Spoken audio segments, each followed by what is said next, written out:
Africa. Welcome to another edition of your favorite Pan-African show, 90 Minutes in Africa. I am Bo Elvis at the microphone for presentation. We are broadcasting from Yaoundé, the political capital of Cameroon in Central Africa. 90 Minutes in Africa comes up every Saturday on my Media Prime Television. You can watch the show on Canal Plus Satellite Channel 319. You can watch the show on Amos 17 Satellite. You can watch the show on Facebook and YouTube using BT Media Group. In today's edition of the program, we are going to be focusing on the Congo Basin to help you understand what it means to protect and preserve the Congo Basin. The topic is the Congo Basin, a choice between life and extinction. Most of the time, we've been talking about the Congo Basin and people don't really understand what this means. What will happen if we misuse our forests? What will happen if we kill our animals? What will happen to humanity in the next 50 years? That is why we brought in experts to talk about this very important issue, that is how to preserve the Congo Basin. And that is why we have coined it this way, the Congo Basin, a choice between life and extinction. It's going to be difficult for us to present our guests. We're already with us in the studio, lots of caps and lots of feathers. Welcome to the show, Dr. Samala. Thank you for having me on the show, Elvis. I'm going to try to present Dr. Samala, but where I end, Doctor, I hope you are going to continue from there. Dr. Samala, who has a PhD in arts, literature, and cultural studies, specialized in comparative literature and environmental humanities.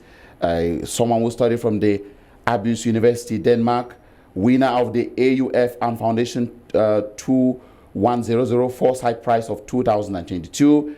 He did a dissertation, Can Literature Save the Congo Basin? Post-Colonial Criticism and Environmental Literary Activism, successfully defended on the 11th of March 2022.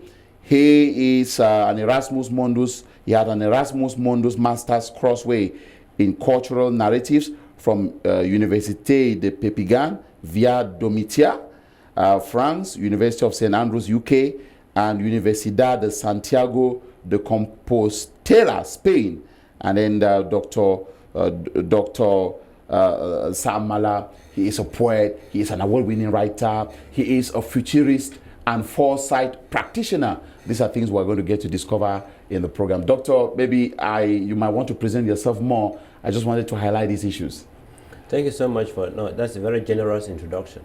I think I will, instead of maybe adding, I will just correct a few things. Okay. Yeah, I would like to point out that the prize you mentioned, there is actually called le prix de thèse francophone en prospective, which I got in 2022, and it was jointly conferred on me by la Fondation 2100, which is a foresight foundation in France, and then l'Agence Université de la Francophonie, and rightly, as you said, for my PhD thesis on the Congo Basin and literary studies and multidisciplinary studies. Yeah, and of course then you also mentioned some of my universities, including Université de Perpignan in France, and then St. Andrews, Compostela. But I cannot stop without highlighting that my Cameroonian alma maters. Okay. Yeah, particularly. You studied in Cameroon? Yeah, I'm also a product of the universities of Yaoundé 1 and École Normale Supérieure de Yaoundé. Okay, thank you. Of course, we are going to get to discover more about what you've done in the course of this show, 90 Minutes in Africa. Let's now also welcome another guest, Namen Toubé. Namen Toubé is a writer. She's a poet. She's a civic engagement leader. She's a lover of nature. And of course, she's also very involved in ways to protect and preserve the Congo Basin. Welcome to the show, Namen Toubé. Thank you very much, Elvis. It's a pleasure to be here. Thank you to you. You know that, Name, we are happy to have you, because most of the time we invite women to the show, but they don't want to come. They say they don't like to do debates and stuff like that. We are happy that you took time out of your busy schedule to be part of the show. Thank you. It's a pleasure. Okay, maybe I did not present you well. Maybe there's some other things you might want to say about yourself for viewers to know more about you. Well, I think what viewers should know more about me is the fact that I am Nane Toubé. I'm a teacher, I'm a writer, and a lover of nature. So I think that's good.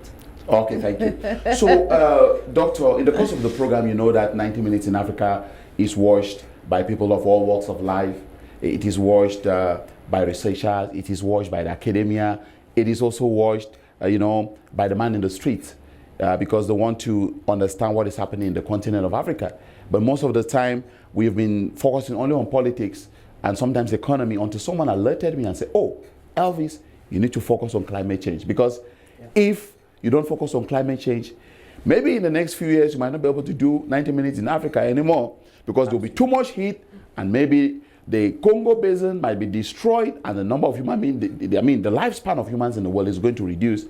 And so 90 minutes in Africa in the day side is going to take special interest on issues related to climate change, environmental related issues, the protection of the Congo Basin, the protection of royal animals, and so on and so forth. So, Dr. Nsa, of course, your name is Kenneth Mala. Kenneth Sa Aka Samala. Yeah. Why did you decide to focus more on Samala? Samala because it represents more of my African identity. So I think that's the name that I vibrate the most to. Okay. Yeah, it speaks to my identity. Kenneth is my legal name, but it's a colonial name. It's a name with colonial origins. Okay. Yeah, so that's why I like to identify more with Samala, and for also the sake of the viewers, because sometimes people don't know. Sa is my legal family name, and Mala is my grandfather's name. And Okay. my father was called Sa Mala, meaning the Sa, the son of Mala, which is also exceptional because in my community, most people are called followed by the name of their mother. So, but my father was called followed by the name of his own father. Before you defended your dissertation, or you know, on how to save the environment, you have been a writer. Can we have an idea about some of the books you've published? I've published in different genres. I started writing when I was in about Form 2 or thereabouts. And then I first self-published some books like Mounting the Stairs of Challenge, and then I self-published Do You Know Basin? And then my very first professionally published book was Chain in Freedom. So I've published across the spectrum of poetry, significantly, lots of poetry collections, and also I've edited poetry anthologies in English and French and Itenga Mbasa, or the Mbasa language. And sometimes I've worked with colleagues in editing multilingual anthologies that can even include Spanish and some other languages. So, and I've also published for children, including books like Andolo the Talented Albino, children's books like Little Nine and Animal Sounds, and then books like Little Gabrielle Starts to Read. And I've also published, coming back to poetry, particularly one of them that speaks to my mind is my French collection called Les Pleurs du Mal, which is a play on Baudelaire's Les Fleurs du Mal. And then there is also Constimocracy, Mal-Africanizing Democracy. So what does that mean? I mean, that title is very interesting. I'd read it, but at the same time, I never really took time to do research on that. What does that mean? That's the title that caught my attention. I think I write the books. I don't write their meanings. I don't write how people read them. So Okay. I don't want to interpret the book for you. Okay. But if I were to say anything, I would just say, well, it's a book that is my poetic take Okay. on the direction or the directions that democracy has been taking on the African continent for some time now, because there are rises and falls. And so, yeah, I got that inspiration. I don't want to tell the readers how to read it or how to interpret it, but Okay. I've given you some context. Okay, thank you so much. And then, Tube Nane, maybe we have an idea of some of the books you've published as a writer. Yeah, as a writer, I've published a single collection Okay. so far, which is Litany of a Foreign Wife, which is a collection of poems. And actually, Litany of a Foreign Wife was edited by my very good friend here, Samala. Okay. Yes. And aside that, I featured in other collective projects, such as the Old Love Skins, Voices from Contemporary Africa. We have Best New African Poets 2018. We also have The African Drum, and other books. We have Memories, it's like Arches of Memories. Yeah, We did Ashes that. and Memories. Yes. Cendres et Mémoires. We did that together. Yeah. Okay. Yes. Dr. Samala, can you help us understand whether today, those who are watching us, young African writers, whether today it's still possible for them to make a living from writing? I think the worst form of advice I can ever give to a writer is to start writing to make a living.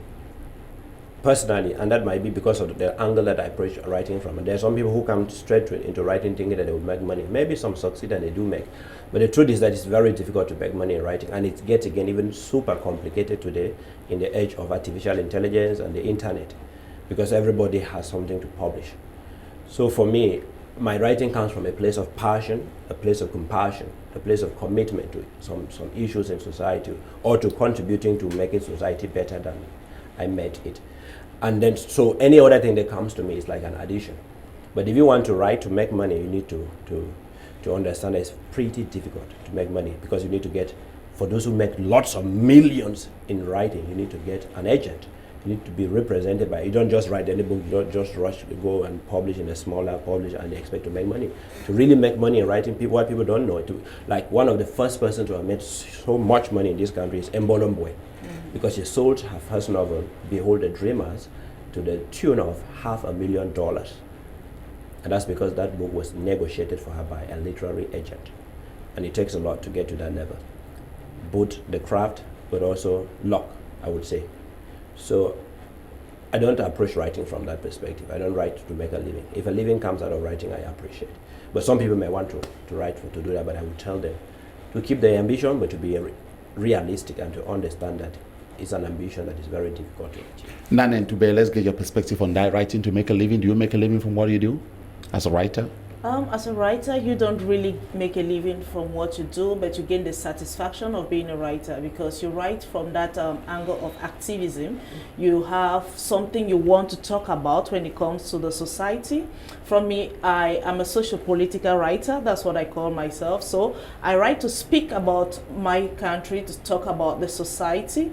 So I don't write to make money, but I believe that there are people that actually do make money from writing, from the sales of their books, and also through conferences. When an author is invited for a conference, they pay you for that. And also, these are all the different means you can make money through writing, but it takes a lot to get to that stage. You may be a writer, you must have published a book, but you are not invited to conferences that can actually pay you for the work you are coming to do. Okay, absolutely. Okay. I totally agree with Nane, because writing opens lots of doors that would otherwise not be opened. But if you are looking just for cash, that's not the right place to go, because then cash means selling massively. But if it is just selling books, making connections, getting an impact, or having your books being studied, so that because there is no need writing books that people don't study. Or writing can even help you advance your career in terms of, particularly for those of us who merge writing and academia.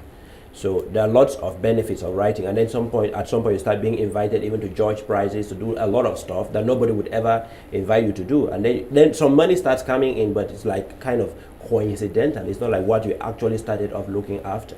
And why do we do so? Most of us, nearly all African writers, write from a place of engagement, what we call literature of commitment, la littérature d'engagement. That's what most African writers write from that perspective. So we don't play the ostrich. There are very few people here who just be writing literature that you just read just for pleasure, you just laugh, and then when there are burning issues that can be addressed through literature. And talking about poetry, for those who might not understand why poets, instead of saying something directly, prefer to say it indirectly, and then people have to figure out what they're saying before they understand. And people are telling me, some people tell me that, but why do poets want to play around with our intelligence? Why can't they just say things directly and then we understand? They want to say things indirectly. What do you have to say about that, Doctor? That's because literature has at least two functions.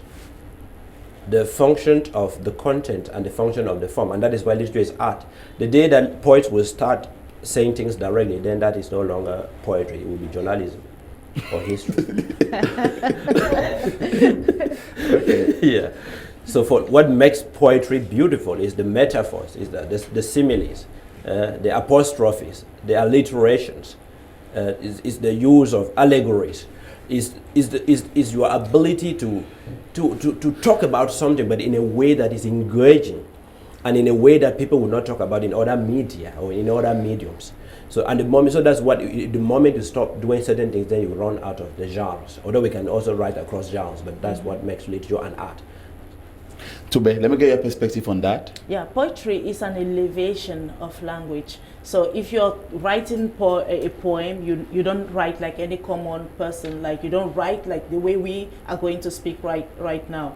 Like he made mention of these elements. You have the simile, the metaphor, the hyperbole, and the personification. So you make use of all these elements in writing your poem, so that you elevate your language and make it make common issues look complex. So you just kind of, because like they say, poetry is a language of the gods. Like you speak in a way a god will speak, for other people to kind of decode, to understand what you want to say. Okay, thank you. Now let's talk about this last issue before we move. You see, this issue about writing seems to be very interesting. Dr. Samala, we now have artificial intelligence. We have GPT. We have Meta, where you can go there, Meta artificial intelligence, where you can go there and just type things. Do you think human beings still have something original to offer in terms of writing? People still have things original to offer, but as a futurist, as a foresight practitioner, as a writer, and also as an academic, as I wear many hats sometimes, I think that there is a greater and greater risk to the directions that we are taking with AI. Of course, for now, AI doesn't yet have that ability to write sophisticated poetry or sophisticated literary writing, whether it is fiction or drama that is very much drowned in imagery. That goes for both content and style. That goes for both thematics and beauty. But we are gradually going there, and if we don't stop, because AI is making many people go out of jobs. One of the things that you may know that some of us have already lost or are losing is our handwriting. Where did it go to? We gave it to the computers and the phones. A lot of us now write very bad handwritings. And in the same way, we are transferring a lot of skills to this AI. And the moment a skill is not practiced, it diminishes. And not only in us that are present generations, but it also then we transmit it to our children genetically. So there are lots of serious issues that need to be addressed, and also infringements on copyright, and also even discouraging people to go for creativity, and then making creativity seem like it's an easy thing, which is not. So while AI has some advantages, I think the negative aspects are very serious and deserve very, very serious scrutiny too. If we want to comment on AI and writing, should poets be scared that probably AI is going to take up their jobs? They shouldn't be scared. What I may advise is that they should make use of their creativity. Like you have AI, and AI collects data from all other published works on the internet. And when you contact or you want to create a poem using AI, what comes up is something that doesn't have any depth, and there is no creativity in it. So I think that at that level, it doesn't make it authentic. So poets should learn how to make use of their own creativity and originality, so that they can come up with works that are authentic. So to me, I think that poets should not make use of AI in a way that would destroy their creativity. They can be inspired by it, but not take it for their work. Okay, I've just asked the question to AI, Meta AI. Should writers be scared of AI? The AI has answered. I asked it to Meta AI. Writers should not be scared of AI, but rather they should be aware of its capabilities and limitations. Good. AI can assist with research, organization, and editing. It can generate ideas, outlines, and even content, help with language translation and localization. However, AI lacks creativity and original thought. It lacks emotional depth and nuance. It lacks human experience and perspective, and AI goes on and on. Now, Doctor, let's come back to you to talk about this issue, the Congo Basin, a choice between life and extinction. Our grandmother listening to us right now, or watching us right now from Basin, or our grandmother watching us from Kikakilaiki, and you just tell them that we are talking about the Congo Basin. They might feel that maybe we are talking about the basin which was used to wash us when we were babies. Yeah. So can you help our grandmothers to understand when we talk about the Congo Basin? What do we mean? Yeah, thank you.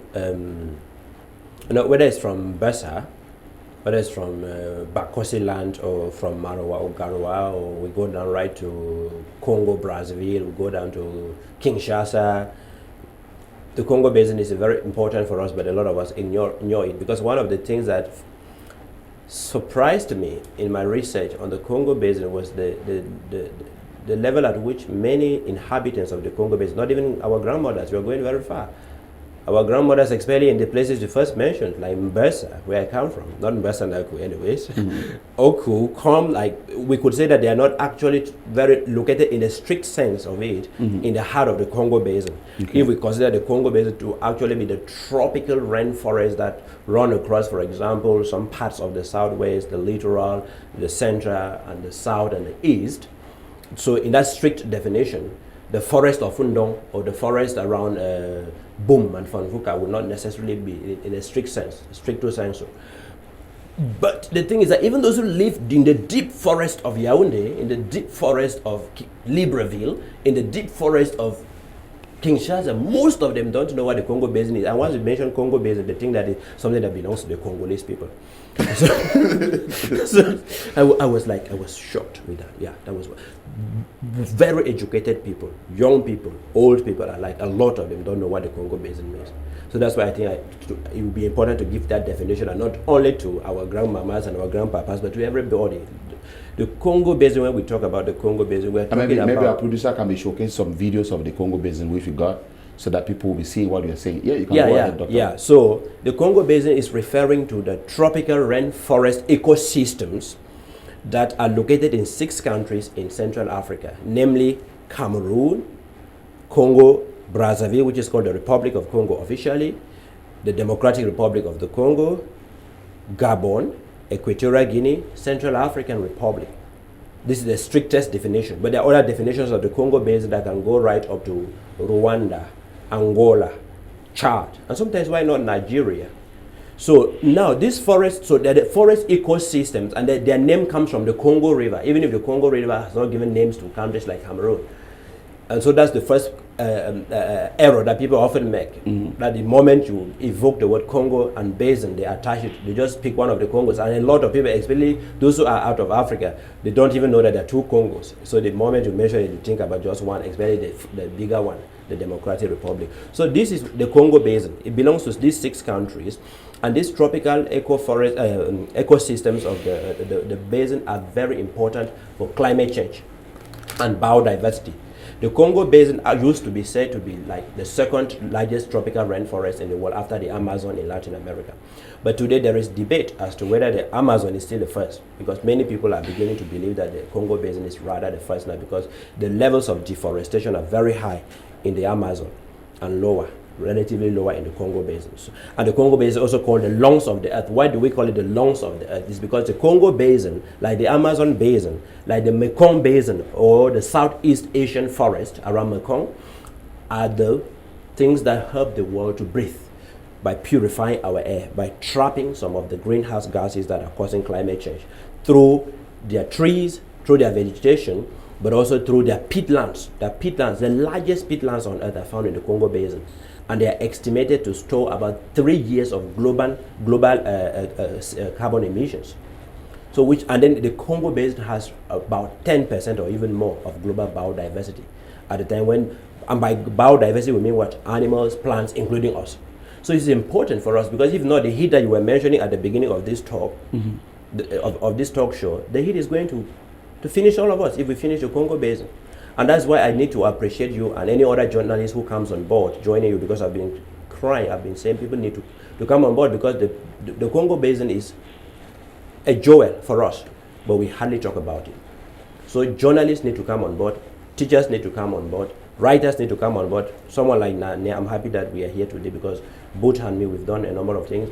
I've written a lot on the Congo Basin. I did my research on that. We are even now working on an anthology. I'm editing an anthology of poetry on the Congo Basin.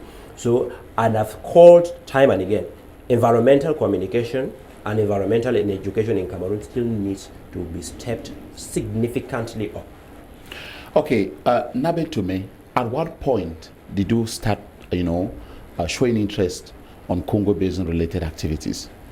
Actually, that's a very interesting question, because when I was in my master's too, I wanted to have a topic that I can really find myself doing something or writing about the issues, burning issues in Africa.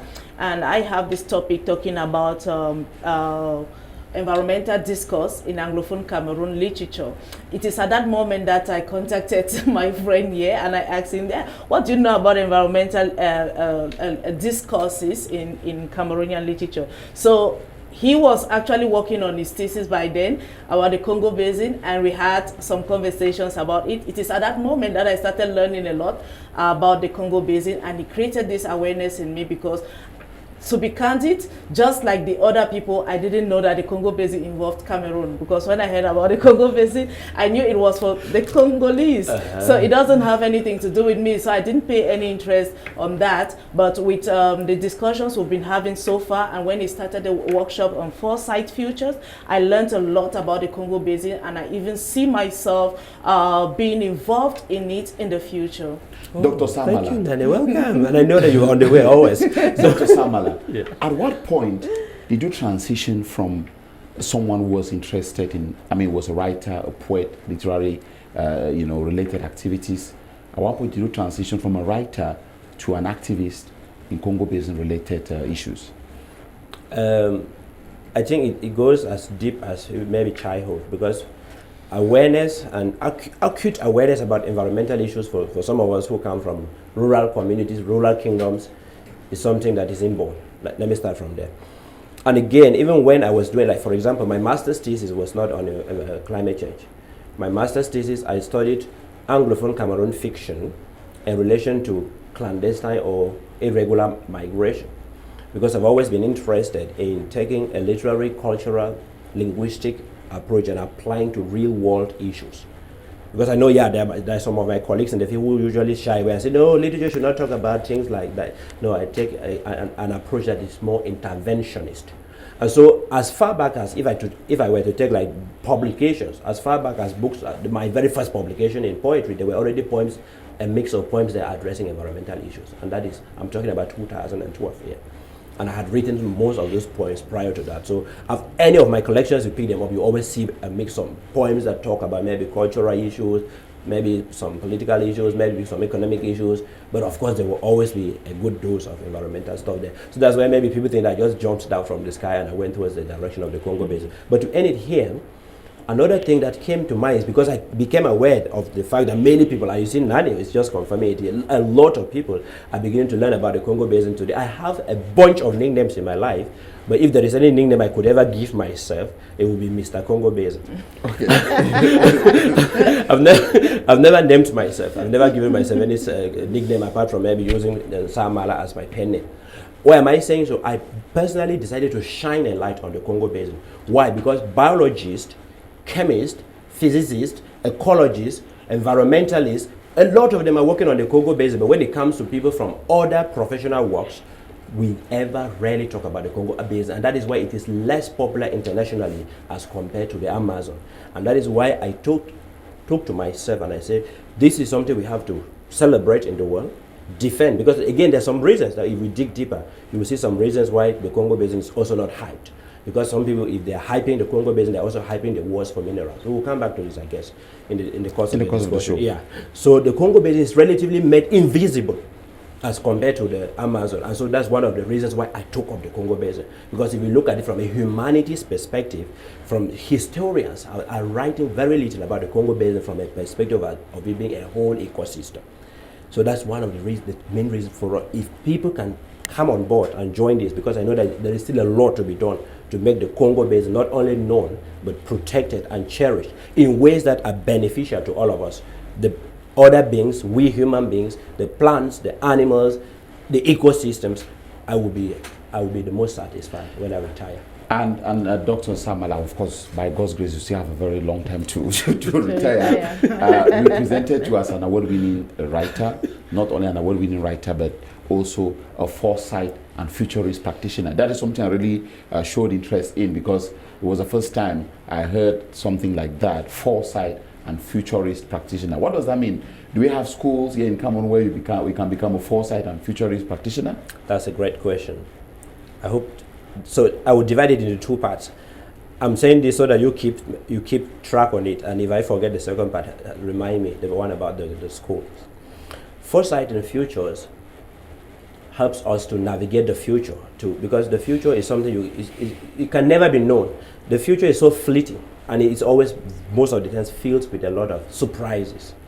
But shortly after the Second World War, if we were to go by like the strictest way of historicizing foresight, we would say after the First World War, the American Army started by trying to predict or to anticipate, because sometimes we don't really like the word predict because it sounds like more like a sort of saying. It sounds like prophecy. Yeah, it sounds like yes. that you're doing some mungang. So in foresight, we talk mostly about anticipation.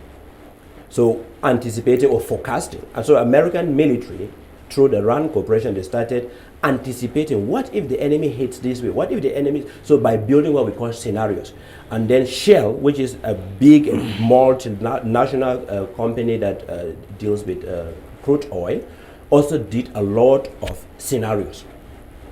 And so from there grew out foresight. But we can trace foresight far back into Africa, as everything always comes from Africa.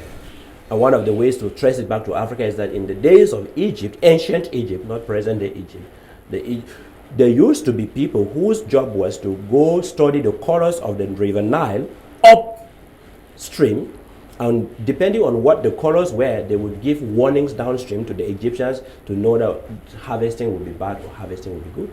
That's foresight too. Because basically what foresight does is that it helps you to know that the future is going to happen, and that you can actually build the future that you want. But sometimes you want to build a future and a certain future surprises you. And what do you do then when a future surprises you? That's why we say it is helping you to anticipate uncertainty by putting all options on the table.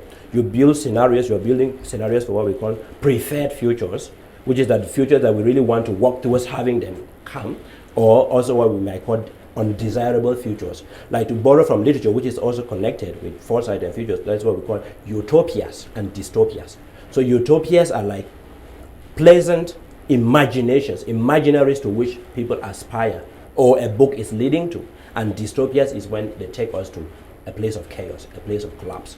So foresight does this, whether it is in business, whether it is in politics and governance and policy making. Foresight can help us handle these things. And that is why I've been applying foresight, as you witnessed last Saturday, through the project that I do with the School of International Futures, where I'm a next generation foresight practitioner, fellow, and also through my affiliation with the UNESCO Most Bridges Coalition through the University of Cologne, and the many other organizations that I work with. So the idea is to, as we explored, and you saw it, to explore different possible futures for the Congo Basin and see which ones we think we can work towards, so that all stakeholders, policy makers, governments, regional actors, UN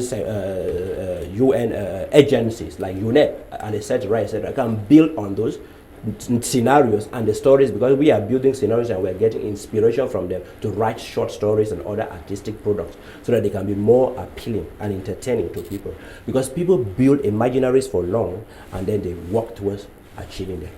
Now the school part, not yet, and that's also another thing I would be very happy if we can do in this country. Okay. And I would be very happy to support. Okay. Tobe and Nani, how was it like familiarizing yourself with the concept of foresight, futurist practitioner? How was it like familiarizing yourself with that? Yeah, the first thing that came to mind when we talked about foresight futures, and then you made mention of the signals of change. At that moment, I had to go back to my hometown in Kumba to kind of picture what Kumba looks like back then and what it looks like today. And I noticed that many of the springs we had back then are already drying off. And we also noticed the overwhelming, the heat, that the heat in Kumba right now is not like what we had when I was still a child back then. I wanted to understand exactly what are these minor changes that are taking place in my immediate environment, so that I should be aware of the dangers of climate change, or the dangers of destroying maybe the Congo Basin. So through these signals of change, I noticed that there are lots of things that we seem not to pay attention to, but that are very dangerous to our existence. Like we talk about many women today going through operations. We don't understand why. women go through Cesareans. operations, yes, why giving birth. So we want to relate it back to the type of food we eat. And if we relate it to the type of food we eat, we want to look at how these food items are produced. What are the chemicals that are used in the production phase? So you see that everything is interrelated. If you want to talk about foresight, everything is interrelated. And that is what actually pushed me to knowing more about foresight futures, because I want to be aware of these dangers and aware of what I can do as a person to be able to reduce the effects. And doctor, while talking about these issues about foresight, the future and so on and so forth, the desirable future, the undesirable future, I heard you talk about the push factors, the pull factors, the weight of the past in relation to this foresight and futures. Can you explain what this means? Yeah, I'll be very happy to do so. But before I do so, I just also wanted to make some clarifications or to some few additions, because foresight has two names, and so sometimes we call it foresight and futures studies. But why do we call it so? Is that because in the corporate world, in the financial world, and in the military world, it is mostly called foresight or strategic foresight.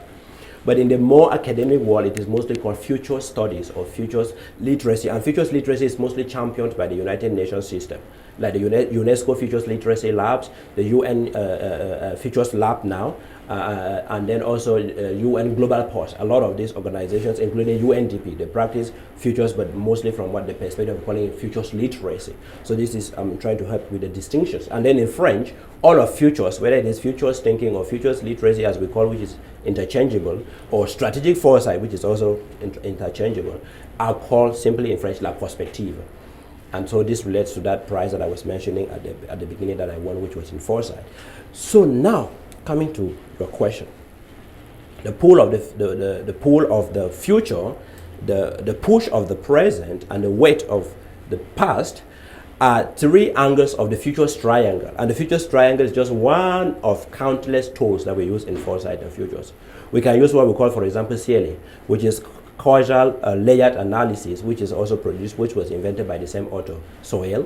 We can use this futures triangle. We can use other methods, lots of other ones, like scenario building, or the three horizon. So with the triangle, what the triangle does is so good because you can use it for yourself, even to build what we call personal futures. Like with the pool of the future, what are you aspiring to become? What are your visions of yourself, or what are our visions of this country? What are our visions of this continent? What are our visions of the Congo Basin in the next 10 years, or in the next 20, 30, 50, 100, 200 years? So what can we aspire to, particularly because we're taking inspiration from what we call the push of the present, which is the factors you are observing at that point, mainly the drivers of change and the signals of change. Drivers of change will be things like climate change, which everybody is almost aware of now, things like global biodiversity loss, and then the signals will be the small ones like the one that Nani was mentioning, like a stream drying off, or heat. Heat is not yet like mainstream, but at one point, once it becomes mainstream, it becomes a mega trend or a driver. And so these things can now push us to act towards either creating preferred futures or undesirable futures, while the weight are those practices that hold us back from achieving our preferred futures. Sometimes we want to get to this, and maybe something cultural, maybe something colonial, maybe something historical, maybe something political that has been practiced for so long, like corruption.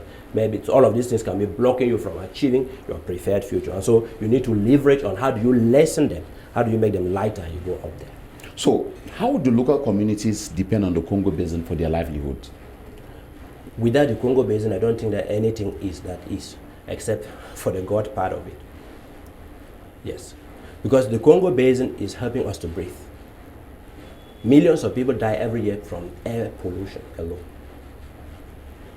So if it is purifying air, it means that it's saving all of us. And that's why the services offered by the Congo Basin are not only for us who are inhabitants of the Congo Basin. The Congo Basin is offering serious global services.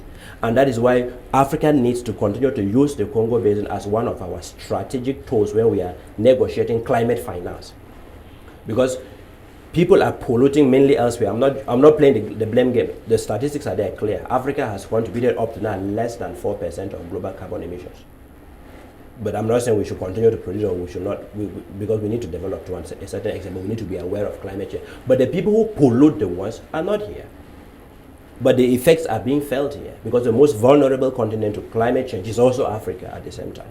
So the Congo Basin keeps the animals that we use, including the royal animals that we also did the futures of, whether they're lions, tigers, elephants, porcupines, etc. They're in the Congo Basin. The ones that we even catch and eat, they are in the Congo Basin. The ones that we use for medicine, they're in the Congo Basin, whether it is us or indigenous people like the Baka that people wrongly call pygmies. So we all depend on the Congo Basin for our farming, for our water sources, for our animals, but even for the air that we breathe and every other thing. Let me get your perspective, Tobe.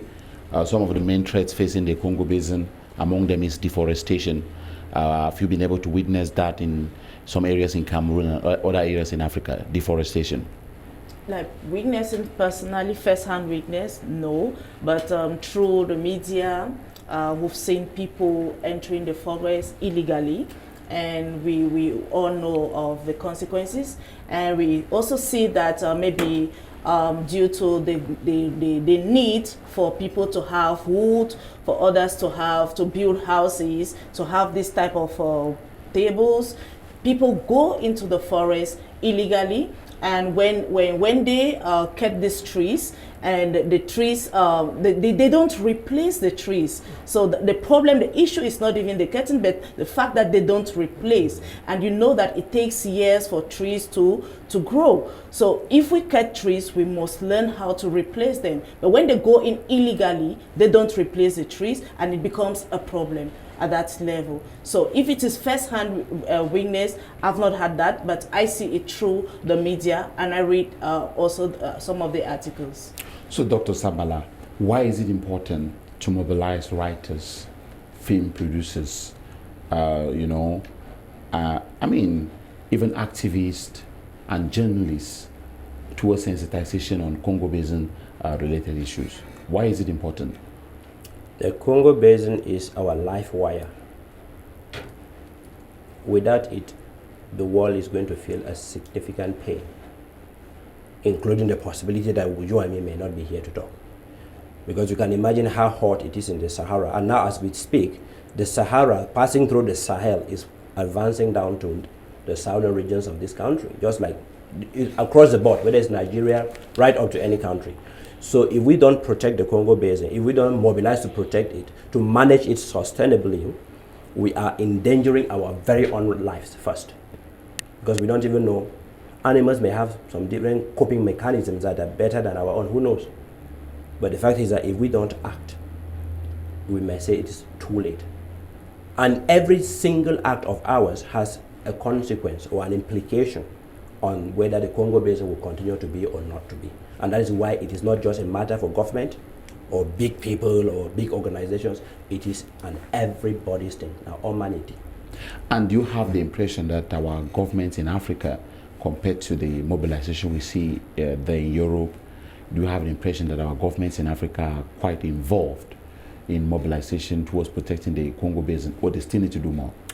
To be very, very honest, we are still far behind. We need a lot of work to protect the Congo Basin, to promote it, and also to sell it, and also to use it in our negotiations. That is very insignificant that is being done. Because if you look at, as I was telling you, other basins are very popular, and it also depends on how people are trying to strategically position them. We're not doing that sufficiently here. There is something, I wrote an article, and I called it Communicating on the Congo Basin, and I gave 2 directions that communication has to take. We need to build an outward-looking communication for the Congo Basin and an inward-looking one. The outward-looking one should be built around colonially inherited languages like the English that we're speaking here now, and French, and potentially Spanish for Equatorial Guinea. But inwardly looking, we need to mobilize indigenous languages, local languages. Because as we started again, you talked about our mamas and our papas, and you named some of our communities where we come from. They need to know these things, not only to know, because they too have contributions to make. They are experts. They have significant indigenous knowledge.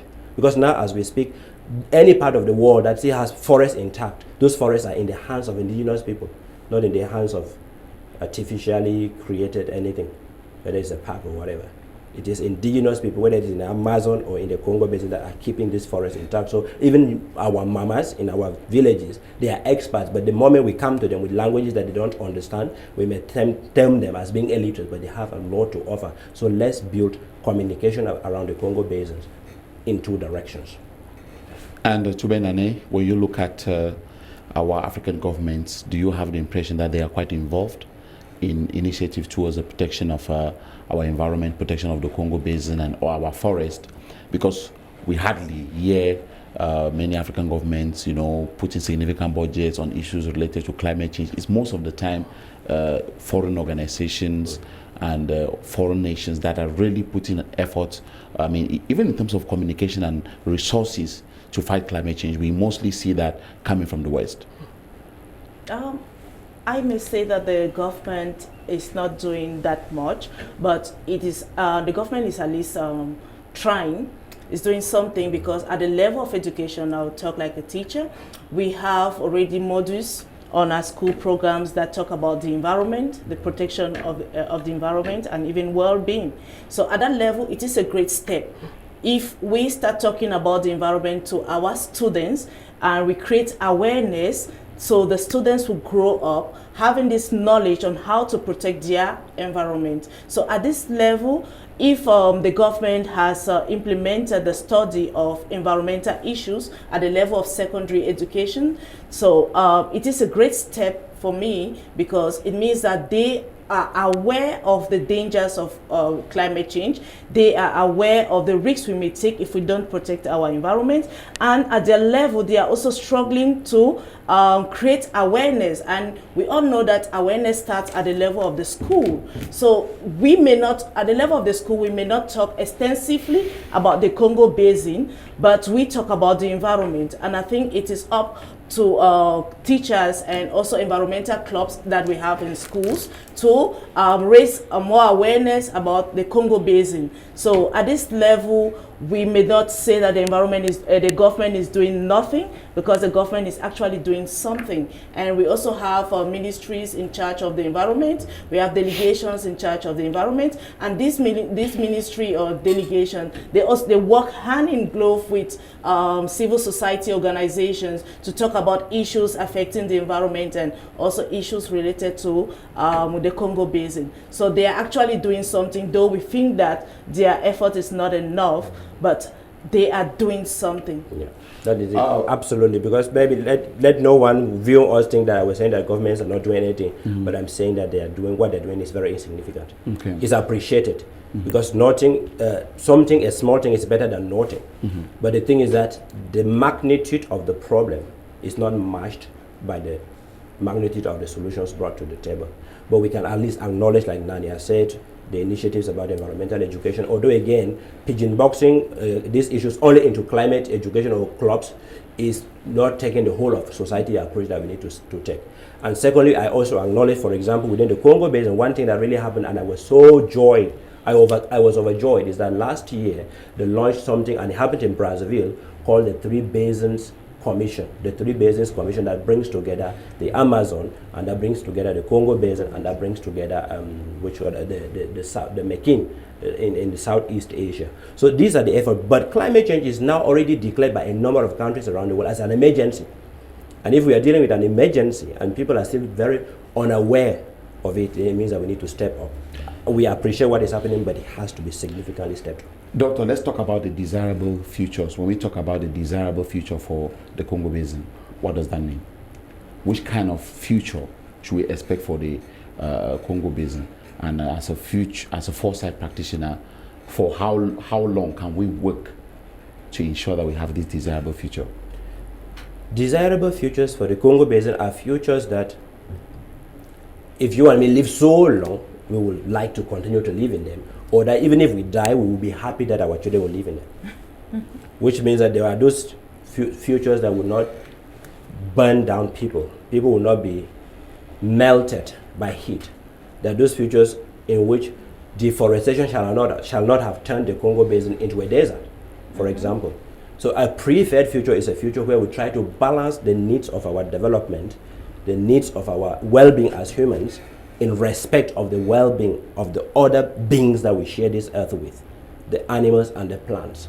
So for me, if we can have that stability, we can reach that stability and we keep it, not just for a certain time, because if we get to a certain point and then we break it, now there is something called planetary boundaries. About 6 have been broken. So use that analogy to talk about the Congo Basin, that if it had planetary boundaries, where are we, how many are we breaking? And if we break all of them, no, we are not going to survive. So that's why we need preferred futures are those that we will see, or at least that we want to hand to our children and our children's children. And we allow the monkey to also hand to its children and its children's children. And we allow the tree to hand to its children and to its children's children. That is the kind of preferred future we want. And to Nane, which preferred future, what is the preferred future you would like to see for the Congo Basin? For me, a preferred future should be at the level of collaboration. I would love to see the government collaborating with the civil society and also the teachers and also maybe the traditional leaders and the we talk about the women at the level of the indigenous women or people. So I want to see that collaboration, because I think that we do a lot. People do a lot even in Cameroon, but we do a lot at individual levels. So if we collaborate and we kind of create a synergy between these actions, we are going to do, our actions are going to carry. But if we keep working as individuals, we are not going to create anything significant, because you find a lot of organizations where they work as individuals, they don't collaborate. So somebody can come and work here, and the next moment is another person comes and work there without taking into consideration that an organization was first of all there. So they don't carry out feedback, they don't take the recommendations so that they continue with what another person has done. So if we collaborate, there will be synergy in our actions, and our actions will carry. And like what Doctor was saying, we will have how can I put it, the voice of the Congo Basin will be higher, and the visibility will be there. But if we keep working as individuals, there will be no visibility, because this will be like fragments of actions we are taking. And you know that we always say together we can grow, but if we work as individuals, we will not be able to grow. The undesirable future for the Congo Basin, how will it look like, and how long can we how long can we wait to start experiencing that undesirable future? It's already here. It's just that it's not yet mainstream. Because the future comes in grains. It comes like small seeds. And that's why we talk about signals of change. Signals of change are seeds of change. If rivers are already drying off, those are signals, and they can become mainstream.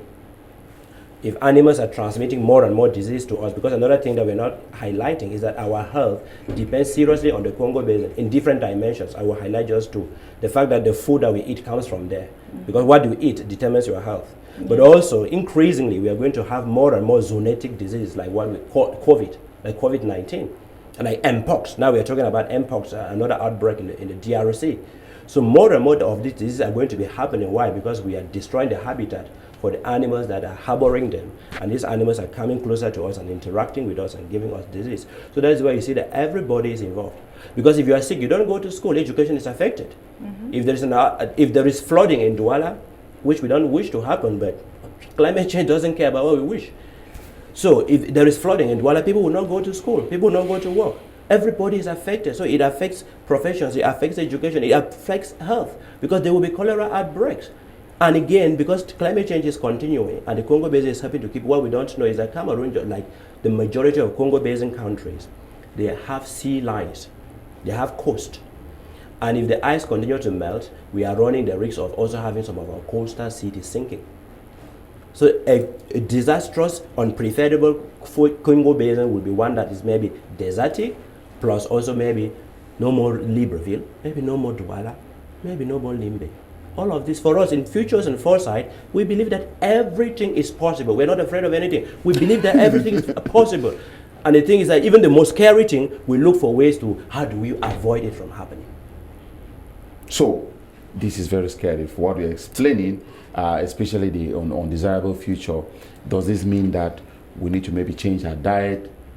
Because At the same time, if we change our diet and say we are going to eat more animals, it's going to affect the green leaves that we'll be eating. If we change our diet and say we're eating more green leaves, it's still going to affect the Congo Basin. So how do we handle the situation? Because if we start becoming vegetarian, it's going to affect our health. If we stop eating meat, it's still going to affect our health. So what do we do, doctor? No, I think that there is a dilemma there.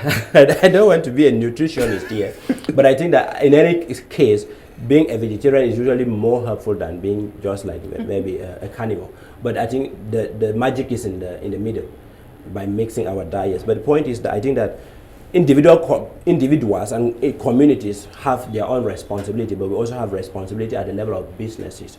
Like we need to really talk honestly in the Congo Basin and say, what are the causes of deforestation? Is it just because mama has gone and cultivated some small corn and she's feeding children with it in their house? Or is it because of a company called X or Y that has bought 5,000 or 10,000 hectares of land in the Congo Basin and has brought them down and carried them away, or brought them down to plant something like rubber or something? So we need to also, because in foresight we need to address the root causes of issues. So that's why I don't want to scare mamas and papas and for them to think that no, we're not saying if we don't eat, we will die. But the thing is to first of all to take charge of our food. Should not be eating GMO. We should be eating natural food, the food that our ancestors handed down to us in its natural form. But also, then any move that we do, we can do agroecology, for example. We don't need to completely clear down a forest to cultivate it. We can cultivate a forest in a mix of the crop that you are cultivating, plus previously existing vegetation, including trees. So all of these things are possible, and some of them are already happening, either being implemented by governments or in synergy with NGOs, as Nane was saying. But the thing is, we have to scale them up, and we also have not to be afraid to say where the real or the bigger causes of these issues are. Doctor, and someone told me that, when we were growing up, most of the time, we used to be interested to live in town. I mean, not me anyway. I've always loved to be in the village. I mean, some other people. If it was not of journalism, I wouldn't have come to town. Because even in Yaoundé, I still love to live where there are natural trees. But many people always wanted to come to town. And when you come to town, you discover that you can move kilometers without any tree. And my friend was telling me, though it was a joke, but it was serious, that in town, we only have the impression that we are taking in oxygen, but in essence, we are taking in carbon dioxide and sending out carbon dioxide.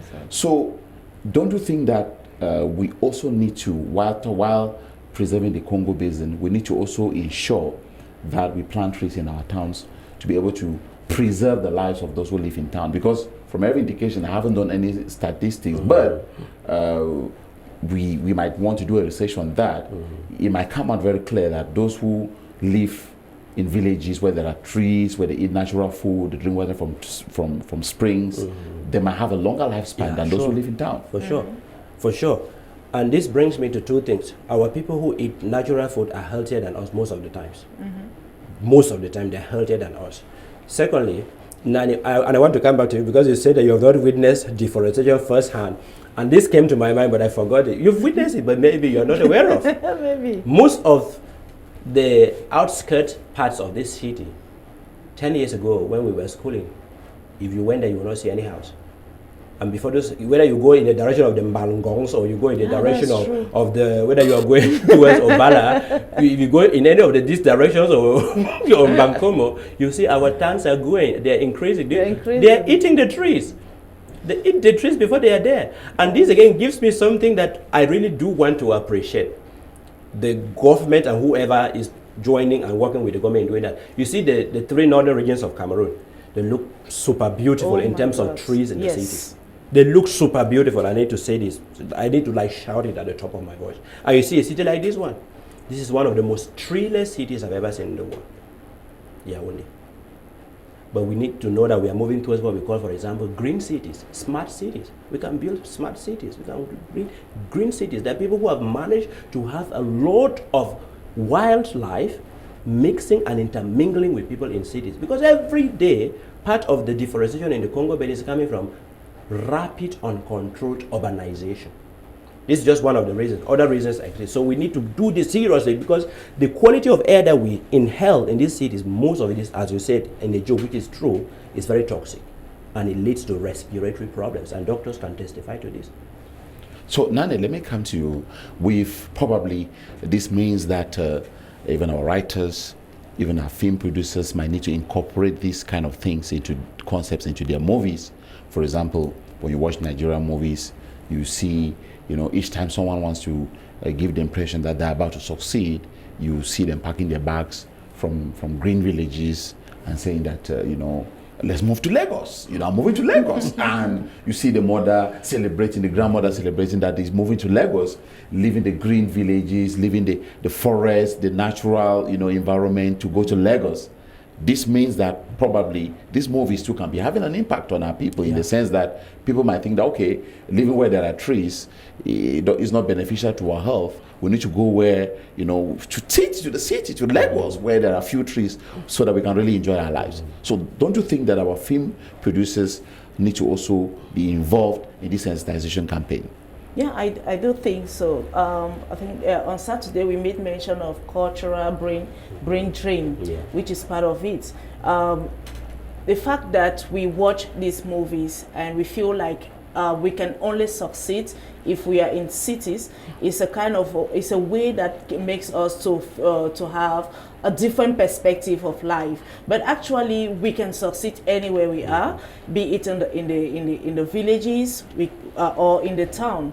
But one thing that I think that we can be doing as writers or filmmakers, or how can I put it, documentary writers, we had that on Saturday, even journalists, is to put the light on these villages, on these places, like show how these people live, show how healthy these people are, put them on the limelight and make them to make people to understand that the only way to shine is not only by migrating to the cities, but we can still do that if we are in the villages. And the villages have the natural environment. We eat naturally there. We are stronger. If you look at those who are in the village, it's very difficult for them to be sick the way we are sick in town.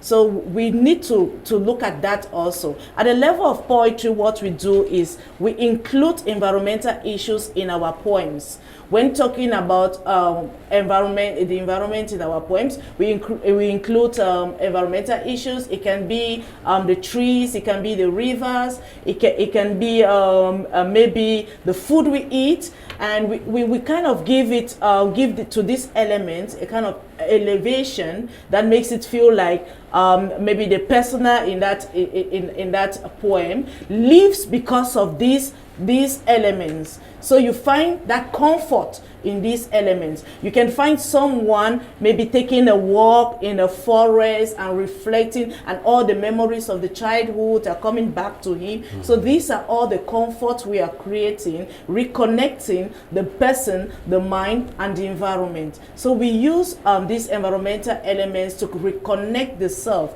because as yourself, you have your body, you have your mind, and you have that spirit. So we connect all of these to the environment so that you can be whole again. So we use different elements to talk about the environment. It is not only talking about stones or talking about trees, but there are different ways we can talk about the environment. And Doctor, one of the issues too that you've been focusing on most of the time in your training sessions has been the issue of royal animals. Can you help our viewers understand the concept of royal animals? The concept of royal animals is very predominant in the grass fields of Cameroon. And by grass fields, we usually refer to the west region and the northwest region. And these are animals that are used by royalty. The most emblematic of them are the elephant, whose tusk the kings of the grass field sit and place their feet on, and also wild cats like leopards, lions, and tigers, on which they also place their feet.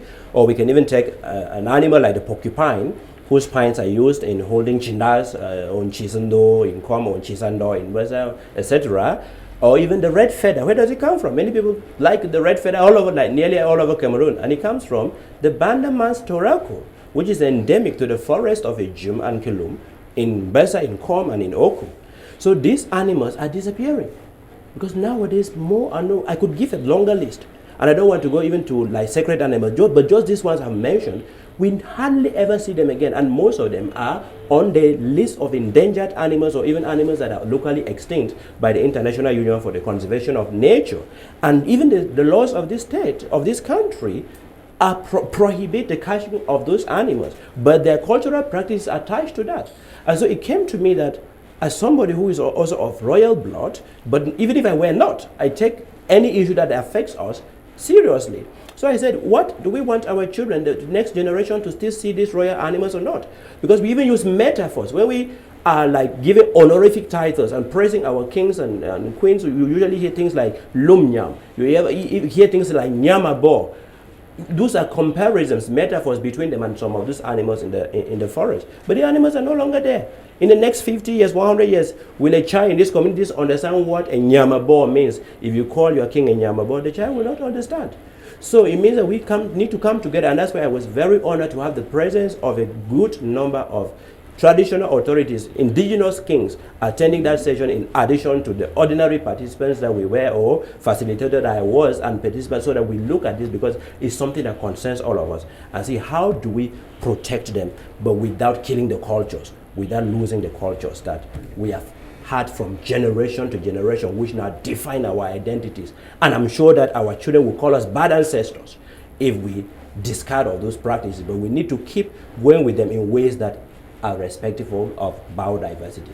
And we came up with beautiful recommendations to that effect. Before we come back to talk about the recommendations, Tube, of course, you grew up in Africa. It's true that you have also traveled widely.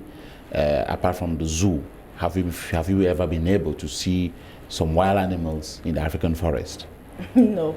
I think the only place I saw that was the Vogbetsi Zoo. Yeah, because when we were growing up, we used to. Have you been able to see some? Oh, I used to hunt. Okay. Yeah. My brother, that I'm the second after him, he's a professional hunter, and there are lots of hunters in that community. And I used to be an amateur hunter who would accompany him, who would hunt from Basin right to Boom. And that's also one of the reasons why I'm so passionate about these issues. I would really love to convert some of them to change some of the things that used to be done. That, like, they used to be hunters. We used to be what hunters. were some of your experiences with the wild animals? Were they harmful? Were they friendly? No, I think I rather had the wild animals I hated a lot are snakes. But I loved many other ones, maybe because we ate them, but also because sometimes they were playful. So we had a relationship with animals. For example, when I was young, we used to go when like corn was cultivated, monkeys would be coming and eating the corn. And then when it was not school time, our parents would send us to go and scare them. So we'll go and maybe make fire in a small hut in like a tour in the farm, or a hut. And we used to go to the farms just to protect corn, from being attacked by monkeys. Yeah. But don't you remember some very funny encounters you used to have with these monkeys? I used to share bananas with monkeys. They would come and fight you and try to.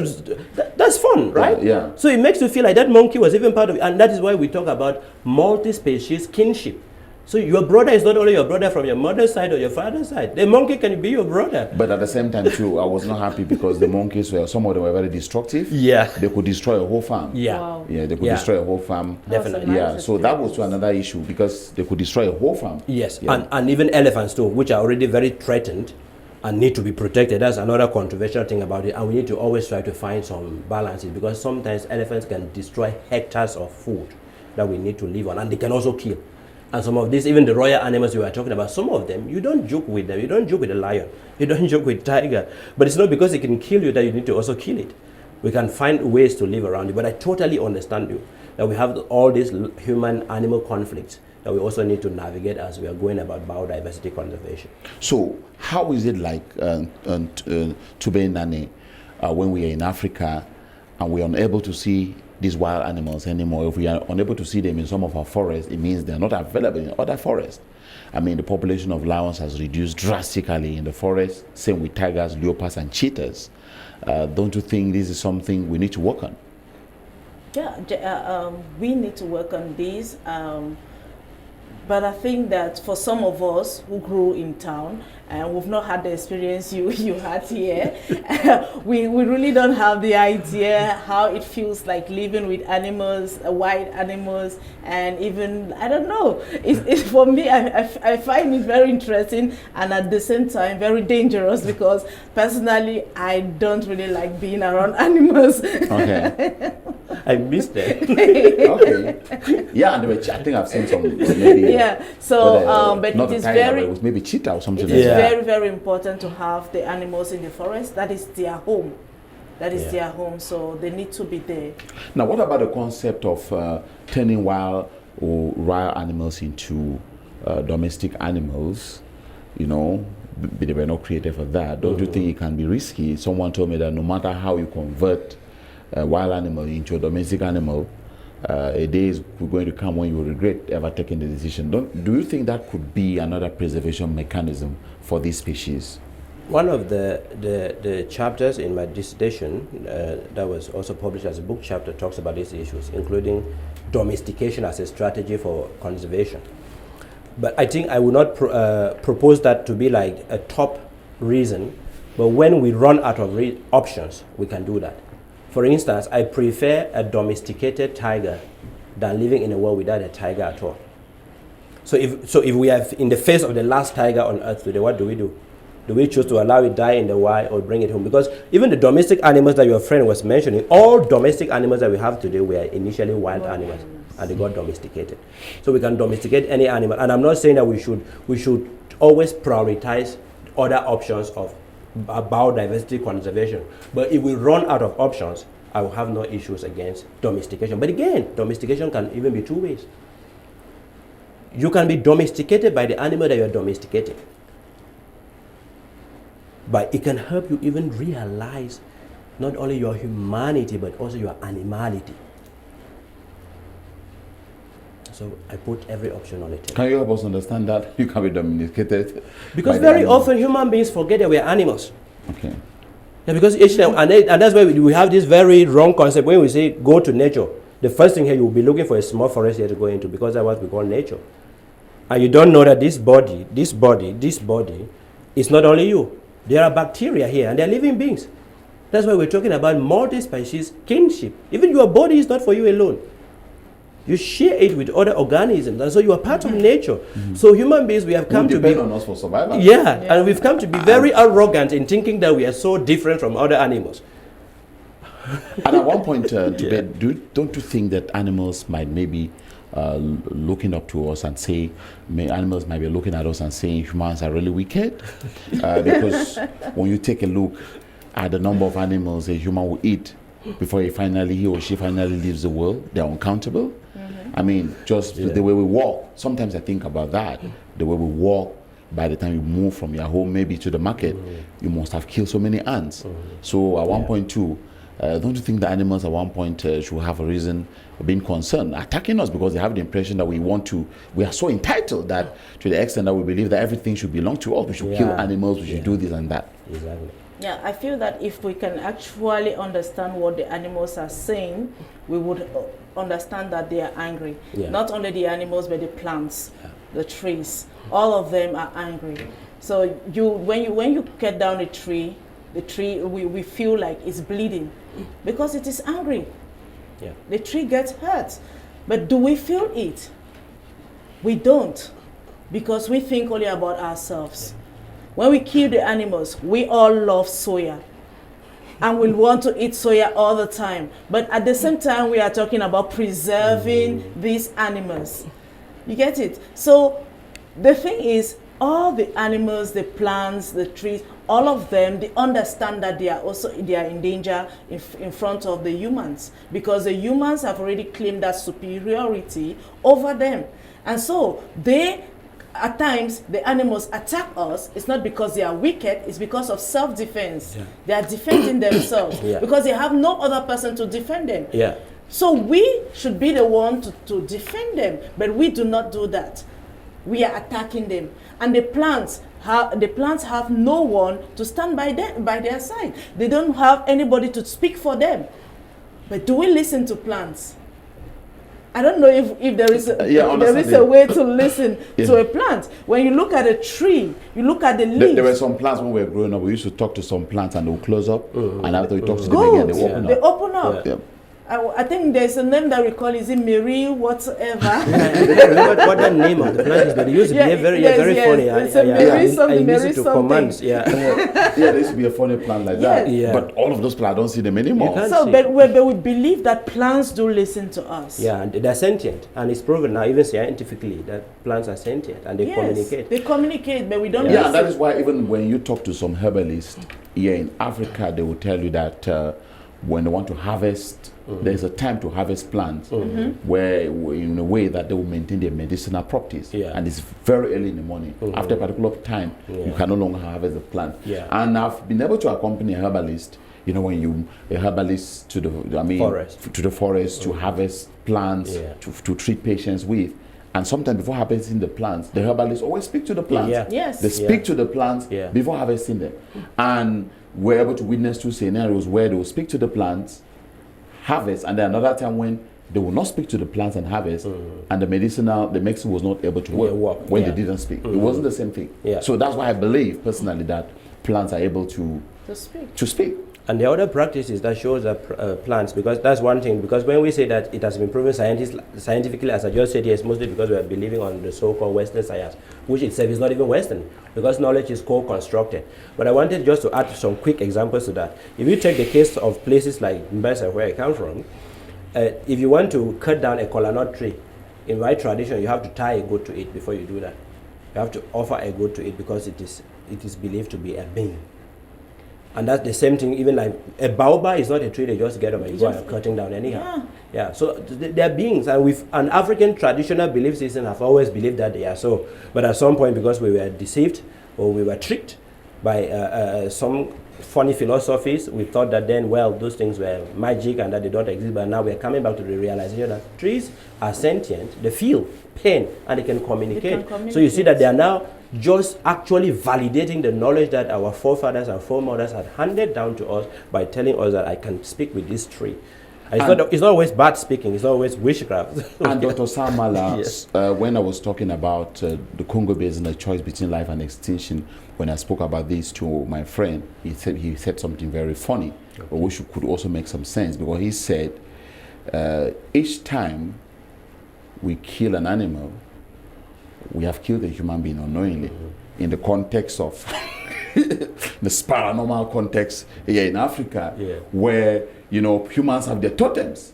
You see a human being sitting, but in the forest, he's a boa, or in the forest, he's a cheetah, or a tiger, or a lion, or a monkey. It happens here in Africa. And then each time you shoot the animal, and then you find a human being also dies. You're like, well, what is really happening? Have you been able to witness that in your research? Maybe to talk to people who mention these kind of issues to you in the course of your research? I have had some experience of that personally, but that also came up even during the foresight workshops that you attended, that you covered as a journalist. Because remember that at one point when we were listing royal animals, we went into even totems when we were already talking about sacred animals. Because an animal can be sacred but not being royal. An animal can be one that you are forbidden from maybe touching or killing for one reason or the other, but which is not necessarily used by royalty. And again, in my community, I remember when I was a child, they used to believe that the red monkey, which we call kabang, was usually an animal into which witches would turn in and then move around and destroy crops or frighten people. Although we don't have a very strong culture of totems, but that's the only animal I used to hear from in my community that sounded like a person could transform into. But I know that there are some communities in this country that take totems very seriously. That like nearly every child is born and assigned to a totem. Yes, there are communities like that. Every child is born and assigned to a totem. And I don't have to judge those cultures. We just have to understand that cultures are different. And of course, if those cultures can help us to protect animals and protect the environment, then we should be able to support that. Absolutely. Exactly.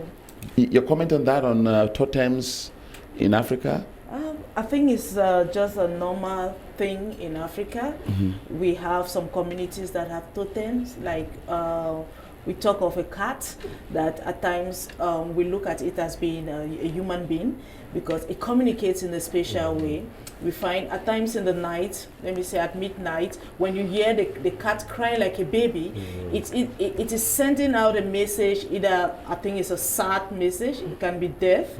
So you see, it is communicating. But sometimes too, a researcher told me that sometimes too, when cats are involved in their emotional activities, we just say it's witchcraft. Meanwhile, they are doing other things. There are other ways. I think they have different sounds. They have different sounds. It's not the same. So you just need to listen to distinguish the sounds they make, to know what they are communicating.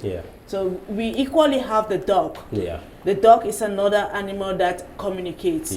And at times, somebody told me that in the night, do not look at the dog in the eyes. And I told myself, okay, since you told me that, I'm going to try. So I'm going to try it. But I've been afraid. I'm afraid of doing that because I don't know the consequences. And I used to have dogs, and we were hunting with dogs, and we would know the cry of a dog when somebody is about to die in the community, which is different from when the dog is barking because the thief is trying to untie a goat behind the house. So if you deal with this, you will know their language. You can understand. Distinguish the communication. When somebody is about to die, especially somebody is so loved by the community, most often dogs will cry, or a very important personality. Dogs will have a way of crying that is different from maybe the other ways of crying. Like when they are mating, they will have a different cry for when they are mating, from a cry when there is danger coming, and from a bark when they are protective. So all of these are to be considered. Doctor, we have to conclude our program. The topic, the Congo Basin, a choice between life and extinction. I think we are choosing life, right? Sure. We are choosing life. So, I mean, just as a summary to our viewers, what should we do since we have chosen life? I invite everyone to choose life, to work towards preferred and preferable futures, and to understand that every little action counts, like every single little action, beginning from the plastics that we throw around every stream and river in this country or elsewhere in the Congo Basin. Throwing them is affecting aquatic life. So every little, don't just wait for the Minister of Environment and Sustainable Development to come or the Minister of Forestry to come. There are things we can do and we should be doing because every one of us should be on board. Child or adult, disabled or differently abled or completely able or whatever, we have contributions to make. We need to bring them to the table. And when you are in doubt, you can ask. And there might always be someone around who can direct you. And also know that many of us who think that we don't know anything, we know a lot of stuff, that we can also even share and help people to tackle these issues and choose life and stay on life and in life. Tubedane, the way forward since we've chosen life. Yeah, since we've chosen life and since I'm aware of the dangers of not protecting the Congo Basin, as a writer, I will devote my time to writing poems that raise awareness on the Congo Basin and also the protection of the environment. And as a teacher, I would include in my reading programs, such as a reading club, I have books that talk about the Congo Basin, and through storytelling and book reading, students will become more aware of the dangers of the Congo Basin and will also look forward to coming up with innovative actions that they can put into practice to save the environment, starting from their own immediate environment.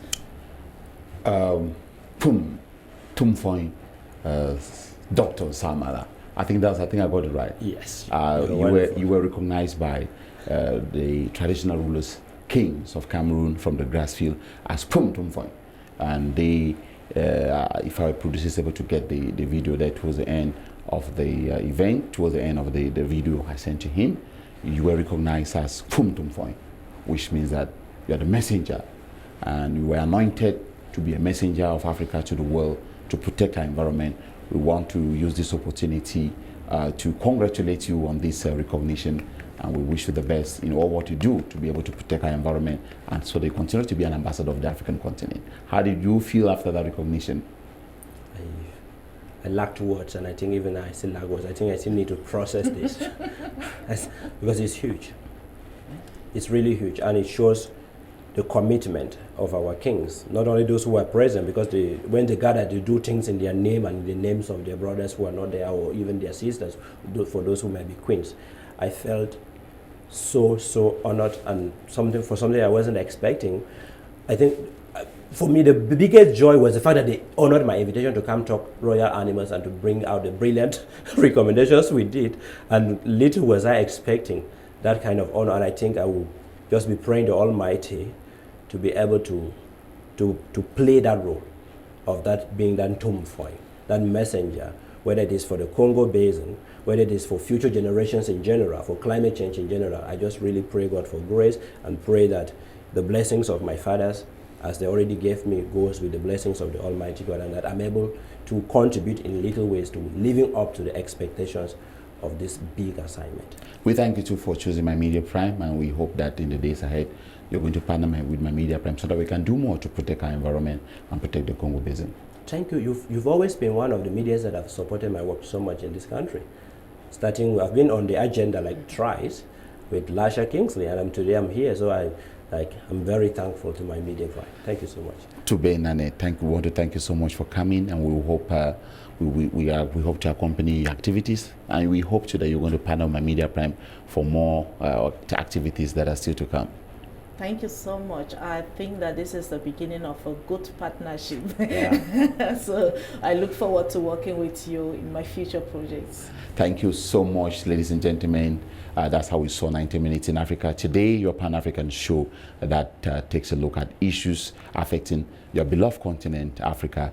The program was produced by Romial Gancha, coordinated by Kum Lunet, supervised by Zenabu and Brian Tambe, and Bo Elvis at the microphone. Thank you for watching. Have a wonderful weekend in the programs of My Media Prime. Bye-bye.